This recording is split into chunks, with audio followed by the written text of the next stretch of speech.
everyone, welcome back to another episode of Around the World in 80 Plates. Today we're going to be making a delicious Polish apple cake from a traditional Jewish recipe. This used to be a favorite recipe of my grandmother's, so I'm going to be working from her original handwritten notes with one minor modification. This recipe calls for walnuts, which I'm going to be candying first before I put them in the cake batter. Let me show you what we need to go ahead and get started. For the cake itself, we're going to need 1 cup of oil, 1.5 cups of sugar, 3 beaten eggs, 2 teaspoons of vanilla, and 1 teaspoon of salt, 1 teaspoon of baking soda, 2 teaspoons of cinnamon, 2 cups of flour, 1 cup of walnuts, which we're going to be candying here in a moment, 2 medium apples that are chopped. Now the original recipe only calls for 1/2 cup of walnuts, but I'm one of those people, I really like a lot of nuts in my baked goods, so I'm doing a full cup. And now I'm going to show you how we're going to candy these nuts, and it's only going to take about 5 minutes. For the candied walnuts, go ahead and add 1/4 cup of sugar, a tablespoon of butter, and a cup of walnuts to a nonstick pan over medium heat. As the mixture begins to melt, make sure that you are stirring continuously, as you do not want the sugar to burn. You're going to be mixing this continuously for about 5 minutes until everything is thoroughly incorporated. At that point, you're going to put your mixture onto either a silicone mat or parchment paper so that it can cool for a few minutes. Make sure that those walnuts are separated as they're cooling. Now you can see here that the sugar is finally starting to melt. It's starting to get brown and caramelly. This is really the point where you want to make sure that your sugar doesn't burn. Nobody wants burnt sugar. Now that your walnuts are thoroughly covered in caramelized sugar, pour them out onto parchment paper or a silpat and allow them to cool while we move on to the next step. Make sure that those nuts are really separated because you don't want them in one giant clump when you put them in the batter. Now on to making our cake batter. Go ahead and preheat your oven to 350 degrees, and now we're going to mix our ingredients up. The first golden rule of baking is unless the recipe specifies otherwise, dry ingredients get mixed with dry ingredients, wet ingredients get mixed with wet ingredients, and then everything gets incorporated together. And today is going to be no exception. So let's go ahead and get started with our dry ingredients, and then we'll move on to the wet. To a clean bowl, we're going to add our 2 cups of flour to start.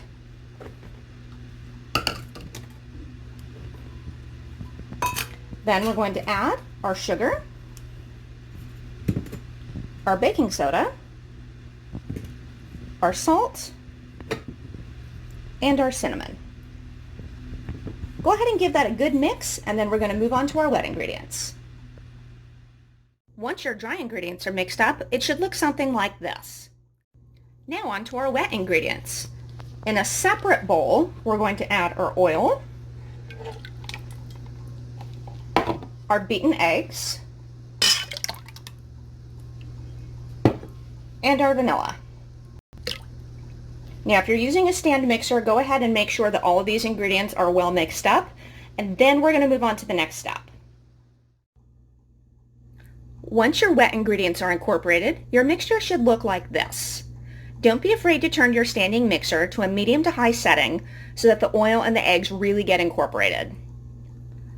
Fun fact about the Polish apple cake is that unlike most Western cakes, it uses oil instead of butter, which makes it kosher. Now that our dry ingredients are mixed together and our wet ingredients are mixed together, now it's time to put the two together and make a cake batter. Taking a little bit at a time, you're going to add your dry ingredients to the bowl with your wet ingredients. Maybe only do about 1/3 at a time, just so that you don't get any clumps. Mix thoroughly, and then go ahead and add the next third. Don't be afraid to put your mixer to a medium to high setting so that you make sure everything is really mixed up.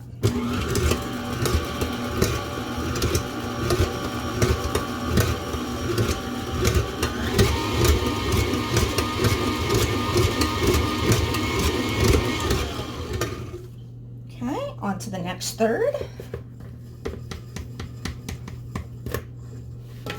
It smells really good already.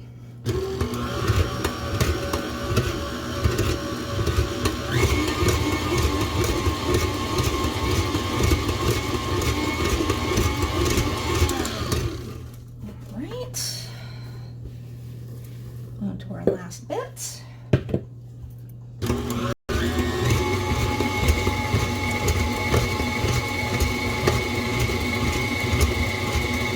Excellent. Looks like it's really coming together nicely. Beautiful. Major advantage of having a stand mixer. Now the last thing we're going to do is we're going to add the apples in by hand. What that means is we're going to use a small rubber spatula and we're just going to fold the apples in. Then we're going to pour it into the cake pan. So go ahead and dump those apples into your bowl, pre-chopped. And go ahead and mix them up by hand until everything is mixed up. This is going to be a nice, thick, I think very moist kind of cake. Apples have a nice tendency in baked goods to retain moisture. And so this cake, especially with the oil, should be nice and moist. Okay, now we're ready to put this in the pan and pop her in the oven. Don't forget to add those candied walnuts too. Make sure they're well mixed in. Now that everything's all mixed up, we're going to pour our batter into our greased and floured pan, and then we're going to put it in the oven. This looks really good.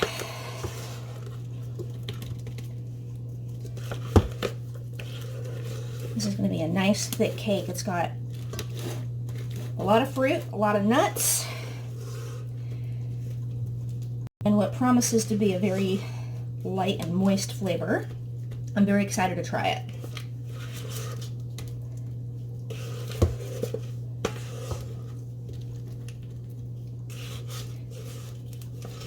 Once you're done getting your batter in the pan, go ahead and put it on the middle rack of your oven.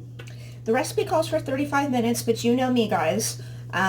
Make sure you put it in for at least 5 minutes less than that to make sure that your cake, especially with the high moisture content, doesn't burn. When you're done getting your batter in the pan, because it's a little bit thicker, make sure that you smooth it out. Make sure you get it in all the corners of your pan. There's no bubbles or pockets. The usual. Okay, so 350 for 30 minutes, and I will see you then. Our cake is done. Now, I actually had to leave this in the oven a little bit longer than I thought I was going to have to. I ended up leaving this in for about 20 minutes longer, checking it at 5-minute increments. As you might be able to tell, I had to poke it a couple of times in the middle. At the 30-minute mark, the cake was not coming out clean. So in 5-minute increments, I would go back and check it, ultimately taking it out at the 55-minute mark just to make sure that everything was completely done through the center. The cake looks really good. It's nice and golden on top. So what I'm going to do now is I'm going to let it cool for about 20 minutes, and then I'm going to pop it in the fridge for another 10. I'll see you in half hour. And now time to sample our slice. If you will notice, I didn't quite leave this in the pan long enough, so it kind of fell apart as I was taking the slice out.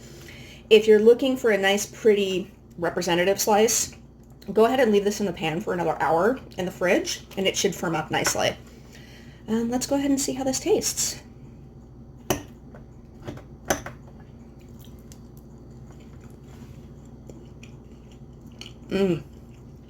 This is really good.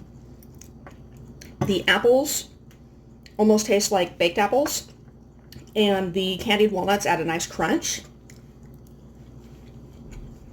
The oil gives it a very different texture than a regular cake because we're not using butter, so it's a different kind of texture and flavor. 10 out of 10, I would definitely make this again. This would be really good with a cup of coffee or even tea. Nice afternoon snack. I hope you enjoyed this episode of Around the World in 80 Plates, and we'll see you next time. Bye-bye.